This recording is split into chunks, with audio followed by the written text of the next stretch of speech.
Hello and welcome back to the Watford Way. And what a 24 hours this has been in football. You know, the whole football world is gone into shock, really, Brendan, hasn't it? And I'm sure we've got to spend a little bit of time talking about the European Super League. So, Brendan, obviously about 10:30 last night, UK time.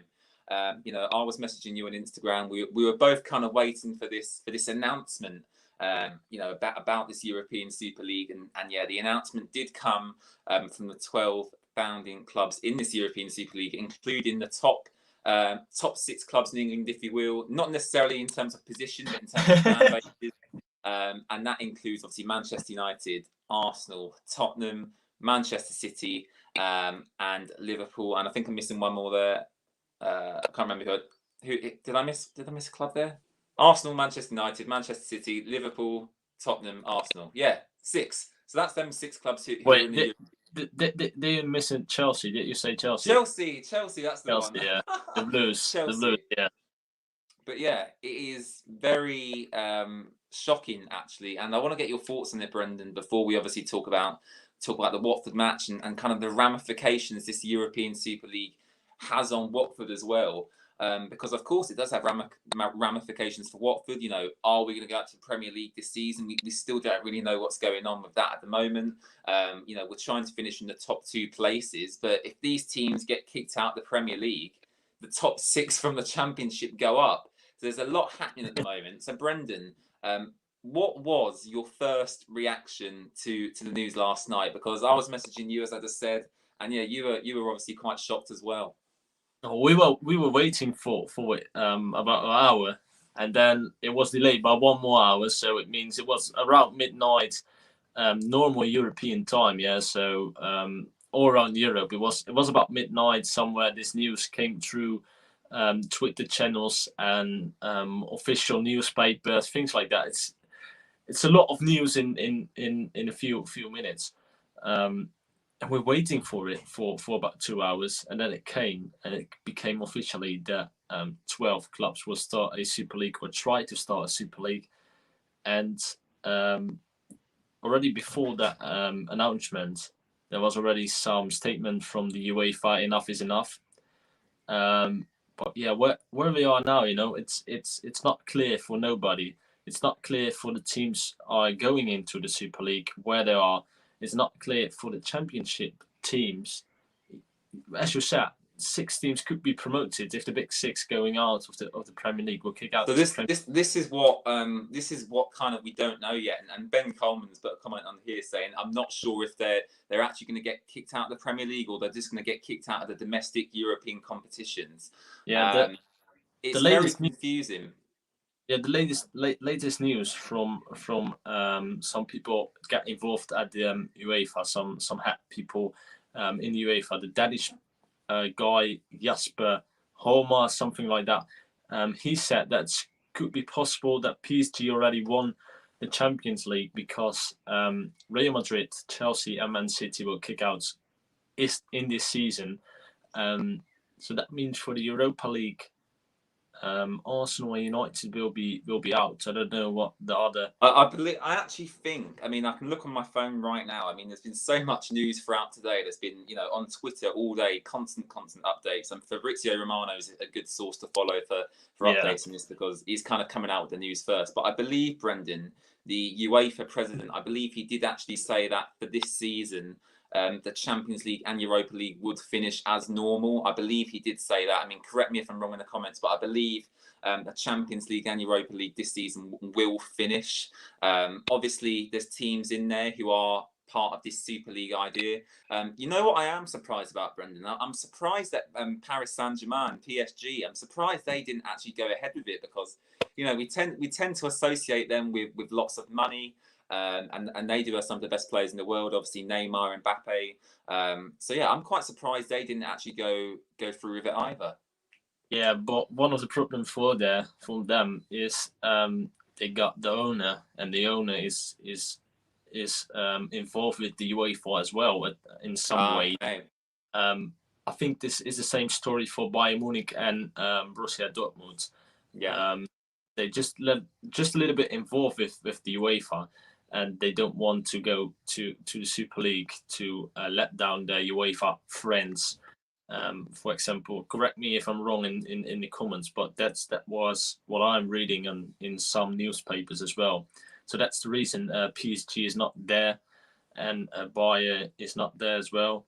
But this whole idea, if you look at it without the money, it's a good idea to start a league with big teams and things like that.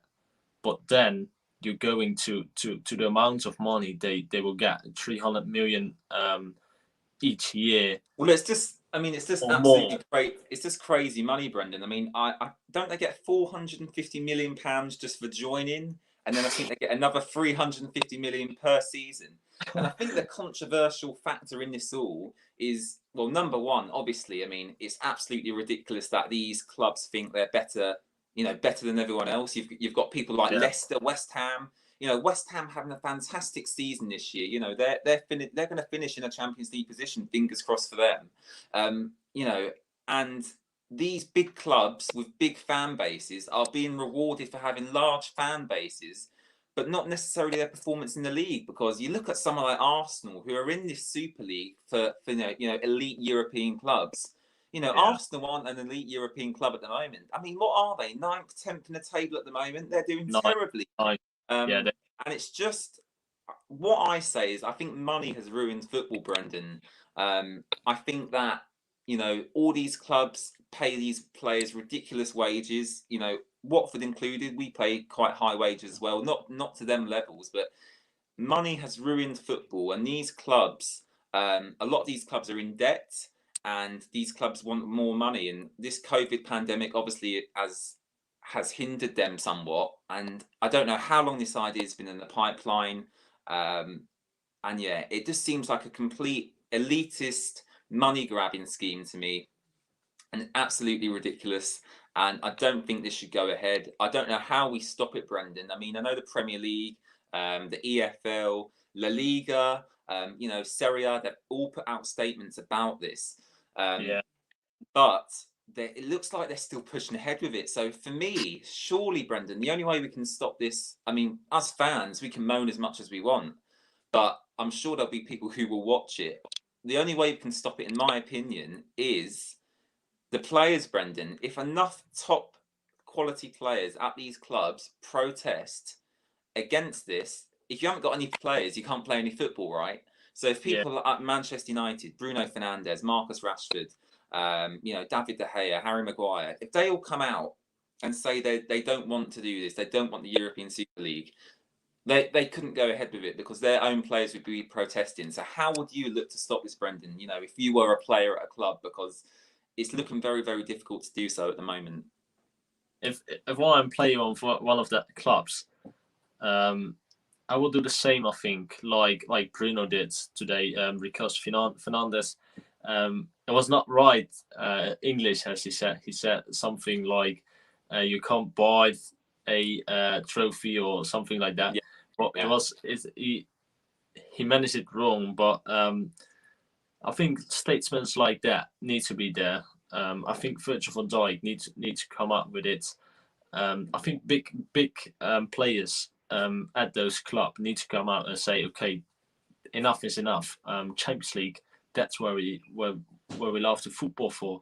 Because when you're a young guy, you're not want a trophy created by all the money. You want a trophy history and things like that.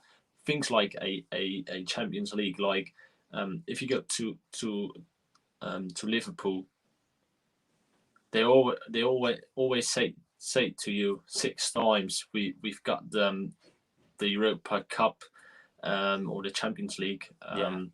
So that are big titles, That's a very big titles and very long history. And with this new thing, fans will not love to watch it as well, because I think we as fans can boycott as well to not watch those games that bring not money into the teams, and then it's over. The thing is, I am so devastated for English football, for European football, for world football, because it is so elitist, and it's the rich getting richer, the poor getting poorer. This season with Watford, I mean, if it ends up where the top 6 championships clubs get promoted, I mean, this season's essentially been a waste, because we've been fighting for that second space all season. Yeah, if the Premier League, decide to boycott them top 6 clubs, which I think they should. I think them big 6 clubs that have entered the Super League should be punished severely, whether it's been removed from the Premier League, massive points deduction, or massive fines. I know even Boris Johnson, Brendan, in the UK, I don't know if you saw, but he's opposed to it as well.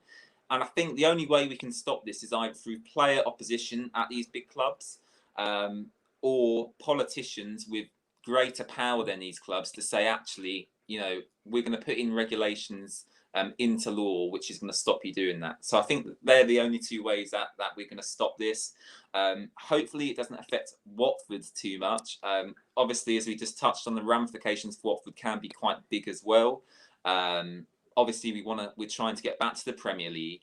Yet we could be in the Premier League with no Man United, no Liverpool, no Tottenham, no Chelsea. We could be going into a Premier League where Everton and West Ham are the big clubs. So it's going to be a very, very strange few weeks to see how this develops.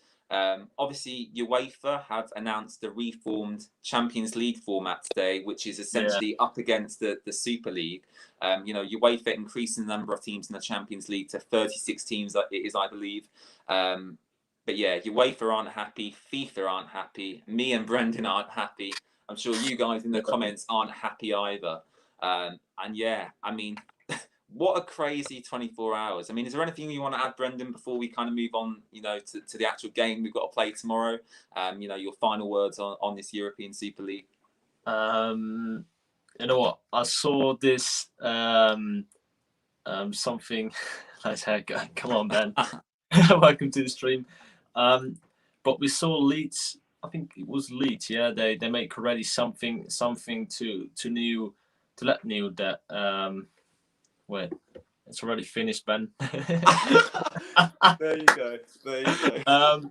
No. This is a hot one. Need to clear it up. But yeah, I think Leeds did already something in their stadium, so that's good to see.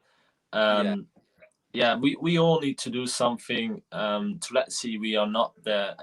The guys from Liverpool FC as well said, rest in peace Liverpool FC 2021, because they're going in this one. So fans will have already something they can change. Fans are changing the game. And I will say to all the people who's watching this and who has a Netflix account, go watching the English game, because that one. That's an excellent series, actually, because that kind of that demonstrates how English football was created, and exactly. Even back then, Brendan, there was a divide between the rich and the poor, and that's continued into the modern day, hasn't it? I will not spoil anything, but it is the rich guys from, I think it was it Eton? I think they were from Eton, weren't they? Something like that. Yeah. Against a team who's very poor, working every day in the factory and things like that. That is proper football. It's not the money that makes football. It's we make football. Yeah. And that. Just a moment. Sorry, James. Yeah, no problem, Brendan. No problem. Yeah. Snell. Yes, Brendan's obviously got to go for a second there. But look, to sum up my thoughts on the European Super League, it shouldn't be happening. I think it's ridiculous. I think it's elitist. I think it's only benefiting the rich clubs, and I don't think it should happen. And it's ridiculous. It's quite frankly ridiculous, because you've got clubs in England such as Bury. I mean, Bury went out of business because they didn't have any money. Yet you've got these. I can't believe how much power these clubs actually hold. The Premier League should be a competitive league, and anyone should be able to win it. When Leicester won the Premier League, for example, that was absolutely fantastic to see. But if this European Super League happens and them Super League teams remain in the Premier League, they're not only going to have more money, and they'll have even better players than they've got now. Because if they've got more money, they'll come to clubs like Watford and say, you know what, we'll buy Sarr off of you for 30 million, and Watford will have to say, you know, oh no, look, we're powerless to this. You're gonna have to take him. So these Super League clubs will build even bigger squads because they're gonna have to play in the Super League and the Premier League. And you know, we've not even touched on what happens to the FA Cup, the Carabao Cup. You know, do they get scrapped because of this Super League? I don't know. Look, it's going to be very, very interesting to see. Brendan is back now, so I'll get Brendan back into the stream. You know, I was talking to Brendan about no problem. I was talking there about, you know, just what's going to happen now. You know, we've got the FA Cup as well, the Carabao Cup in this country. Would you say to them Super League clubs, you know, if you join the Super League, you can't compete in the FA Cup anymore, you can't compete in the Carabao Cup anymore, you can't even compete in the Premier League anymore. You just have your Super League, and we'll get on with our own business because yeah, I mean, it's ridiculous. It's just the rich getting richer, the poor getting poorer.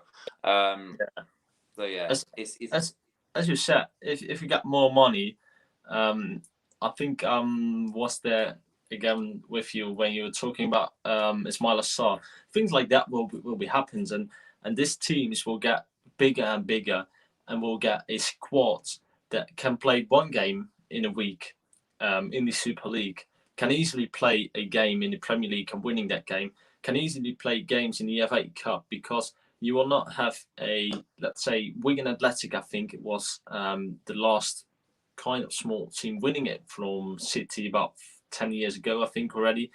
But you're not get that back. You're not getting Leicester City promoted and being champion after it was one season, something like that. That's not to come back when these teams get that amount of money.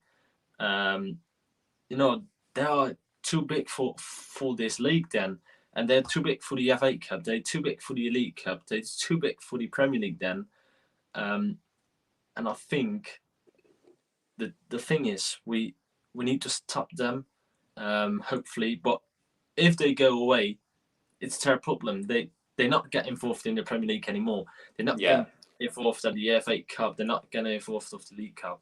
That's just what we need to know, and just what we need to do. Because if they get involved, they will winning every time and getting money for that prizes as well. If you win the Premier League, how much you get?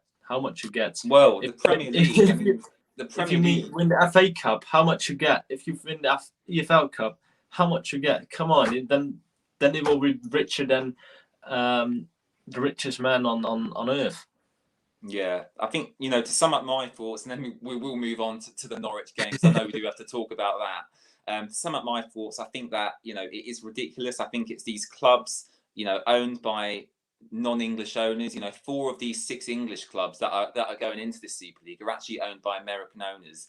And in American sports, I don't know if you guys know, but it's quite common where you don't have relegations, you don't have promotions, and you see that a lot in American sports. And that's what this Super League would be like. These 12 founding clubs that are going to enter this Super League, they can never get relegated from it. So they're guaranteed that money every season they play in it. That is elitist behaviour. And, you know, I would say that it should be illegal, quite frankly, for this to even go ahead. So I hope something can be done about it. And yeah, I'm just glad that, you know, me, Brendan, and you guys watching, I'm just glad we support a club like Watford, who, you know, we're not the best club in the world. We're not the worst club in the world. But, you know, when we have our highs, when we get to the FA Cup final, those are really nice days out. And when we get relegated, it's not so nice, but it lets you enjoy, you know, them tough times make you enjoy the high times. You know, the good times even better. So yeah, that's what I would say on that. I'm sure Brendan agrees with that as well. And yeah, we'll move on to the Norwich game, Brendan, now, because I think, you know, we've been talking for 20 minutes about this Super League now. And yeah, look, I'm sure more information will come out this evening, and obviously in the next few days as well. So Brendan, it is Norwich away from home. Norwich are first, Watford are second. It's going to be tough, isn't it? It's going to be really, really tough, actually. And look, I know Norwich have got a few injury concerns going into the game. I tweeted out earlier, Timo Pukki is a doubt, and Todd Cantwell is a doubt for the game as well. And those are 2 of their best players there. So yeah, that's looking quite promising. Whether that's like a disguise to Watford, and they might be fit for the game, we'll have to wait and see. But it's going to be a tough day out for Watford, Brendan, isn't it? And coming off the back of that Luton defeat, we really need to bounce back. And Brendan, we've beat Norwich once this season already under Xisco's first game in charge. So how do you see this game panning out? And do you really think that Watford can get a win away at Carrow Road? Ooh, it will be a very difficult game, as you said. They have some injuries. They lost last time from Brentford, of course. Just got promoted, lost directly 3-1, if I'm not mistaken, at home. But yeah, if Norwich win that game against us, I think they are champions, if I'm not mistaken. Correct. Yes. Yeah, so if Norwich win tomorrow, I mean, what good motivation for them? From a Norwich perspective, you win against Watford, you win the championship, Brendan. And they could win it at their own grounds. Otherwise, they need to wait till Reading at home. It will be at the 1st of May. Otherwise, they probably will be champion at QPR way. Yeah. But the thing is, Watford is a must to win this one after the Luton game last weekend. We're not going to talk about that. Please, we're not going to talk about that game. Yeah,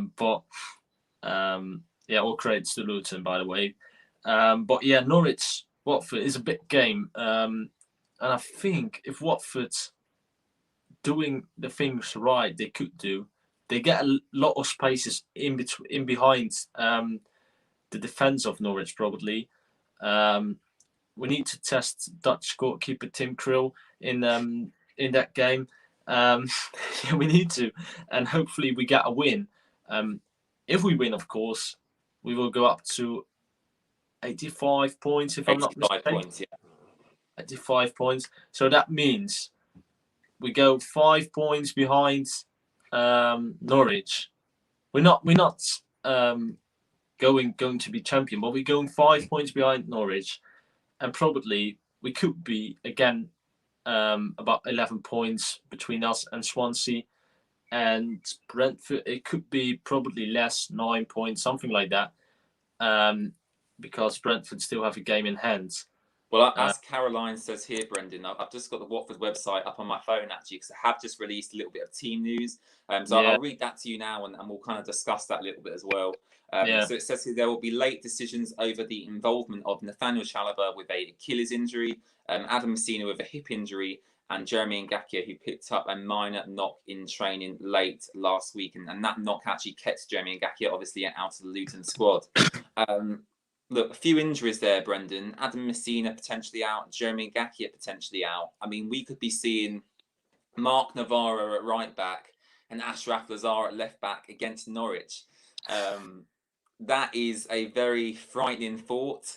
I hope at least one of them can get back. Hopefully, Jeremy Ngakia can at least get back at right back. But Brendan, there's the team news for you. It says Troy Deeney is continuing his recovery as well. I don't think he'll be back this season. And Tom Delibashuri also continuing his rehabilitation from his injury too. So Brendan, there's the team news for you. A few people out there. Chalobah, I don't think he'll be back actually. Ngakia, hopefully, fingers crossed, and Messina, fingers crossed. So are you more confident for the game after hearing that, or less confident? Because obviously there is a few injuries there. I left the chat. Now, Norwich have big injuries, but we have as well. We have Chalobah is one of our players. You see, if he's in the team, he's bringing some confidence in the midfield. Messina brings confidence on the right or the left back position. That doesn't matter where he plays, but he brings confidence. Ngakia, we don't see him that much this season, isn't it? I think under Xisco Munoz, Brendan, he's not really been given a chance. I know under Vladimir Rivic, he played quite a lot in that wing back role.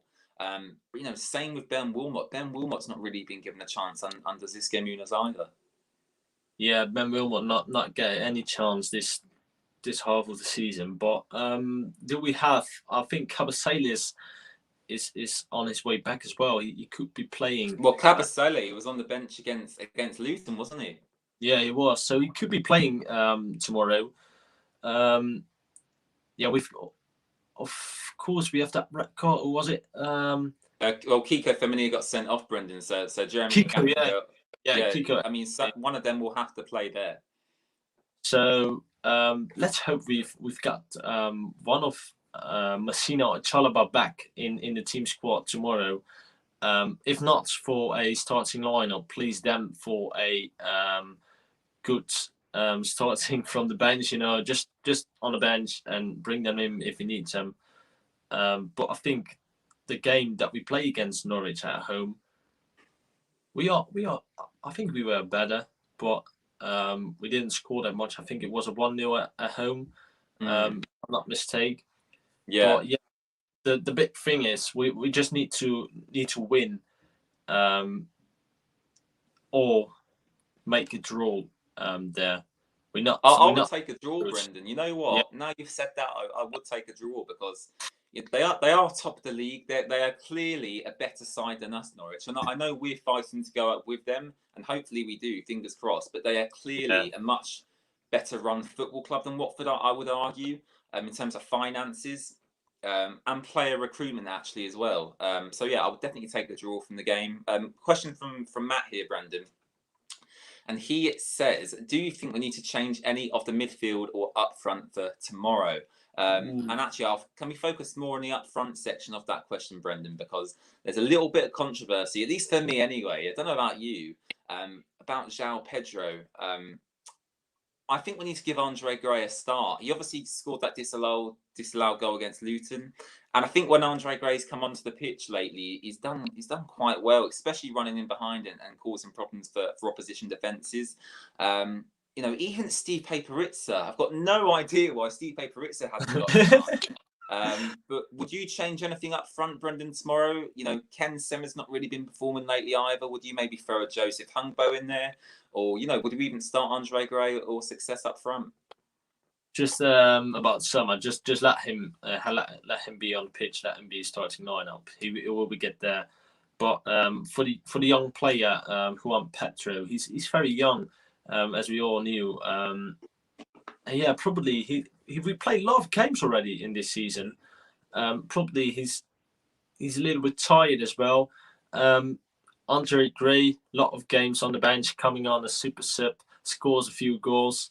But yeah, let give him a start. I knew we don't like him most of the time, but when he scored, we all like Andre Gray. So yeah, give him in the starting lineup. Just put him in the number 9 position and try to force something. I think in the home game we play against Norwich City, it was Troy Deeney who was in the starting lineup, if not mistake. If I'm mistaken, yeah, I think that's right. Yeah. In fact, I think Deeney actually played quite well in that game, from what I remember as well. Yeah. So if you play the same strategy as that time, Andre Gray could be a good one. I see simply Lorenzo. If we will play Thiago Shakur for 50 minutes, his strength will be pulling Norwich defence. Oh, that's a different. Well, I know you like. I know you like Thiago Shakur, Brendan. I know you've spoke to his agent even on Instagram. So yeah, would you like to see him start? I know he's performing quite well for the under-23s at the moment. But is he ready for that step up? I know he's only 18 years old, isn't he? So I don't know whether it's James. It's always difficult with youth players. He's done well in the on the 23s, isn't it? He scores fantastic penalties as well. He reminds me of Troy Deeney when he's taking a penalty. So you can bring him in for 50 minutes, but I don't know if he's ready for the first team. If he is, just get him with us to Norwich. Let him smell of a match day with the first team, and bring in maybe a other game. I think he will be not managing against a good squad like Norwich yet. He will be later on because he's very very well in the under 23s. I think he was scoring about 22 goals already for Watford, scoring a lot of penalties. Yeah. He's enjoying his time at Watford, so probably you can I take him. I think the hindrance, Brendan, for him especially, is that I know we've got a lot of talented under 23 players. I mean, we've seen Joseph Hungbo come through the ranks, the under 23s, and break into that first team. But I think the issue for Kakur is there's other options up front, you know, that come before him. The likes of Success, Gray, Pedro, Perizza. Yeah. That's you know, that's 4 or 5 players, and that's not even when Deeney's come back from injury. So there are options there, but I definitely think, Brendan, that he does have a future. I think he's definitely got a future at Watford, hasn't he? Yeah. And yeah, I think we should look to tie him down to a longer contract. That's exactly the same thing for me. I like him to get in the first team. That's clear. But let just wait a few years or just one season more, and then we will see if he's able to get in the Watford squads. I would love it. That's my opinion. So yeah, I'm really looking forward to this game. I'm sure you guys all are as well. I will be doing a watch along for the game as well tomorrow evening. We'll be live about 15 or 10 minutes before kickoff. So that should be a good watch. Please do join me for that. Brendan may be joining me. He may not. We're not sure yet. We'll have to wait and see on that one. But you've definitely got me anyway. You guys definitely have me watching the game along with you guys. Brendan, I'm going to come to you for a score prediction now. And yeah, how do you see the game panning out? Because I think there'll be goals. I think it'll be a similar game to that Reading game. Very, very open, both sides. And yeah, I definitely think on the counter especially, we could hurt Norwich. So, you know, for me, I'm going to go with a 2-2 draw. And yeah, I would take a draw in this game. So what about you, Brendan? How do you see the game panning out?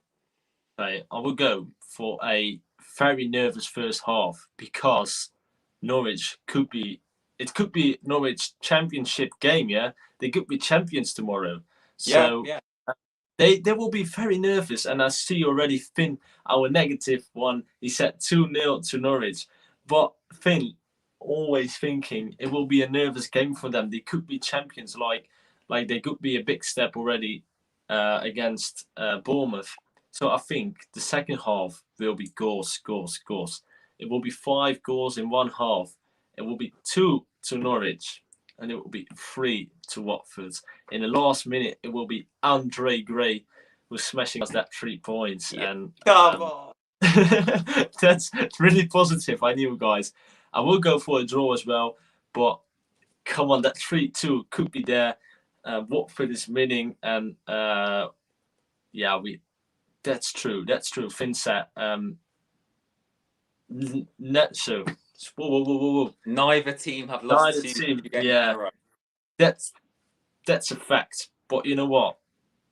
That's a fact of this season, and that fact has to be broken. So we're gonna win 3-2 against Norwich City. I'm very positive. But yeah, let's hope for that win. 5 goals in one half. Come on, the boys. Yeah, thank you very much for watching, guys. I really appreciate being here. I hope you enjoyed our chat at the beginning as well about the European Super League and what that means for Watford as well. As I said, I'll be back tomorrow for of course the match watch along.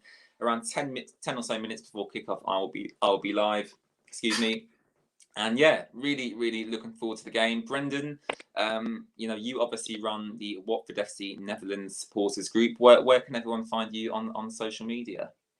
WFCNL, hashtag WFCNL 1 year. You can find us directly, or WFCNL to search us. It's the Dutch Hornets. We are nearly in 1 year anniversary, so we are very happy about that. And on Twitter, you can find us on the Panel Hornets. It's a partnership with the Belgian guys, so you could find us there as well, with the hashtag WFCNL or Dutch or hashtag Dutch Hornets. So yeah, give us a follow. We tweet some things yesterday night about the Super League, so yeah, just get us a follow as well. So make sure to go check out Brendan's page.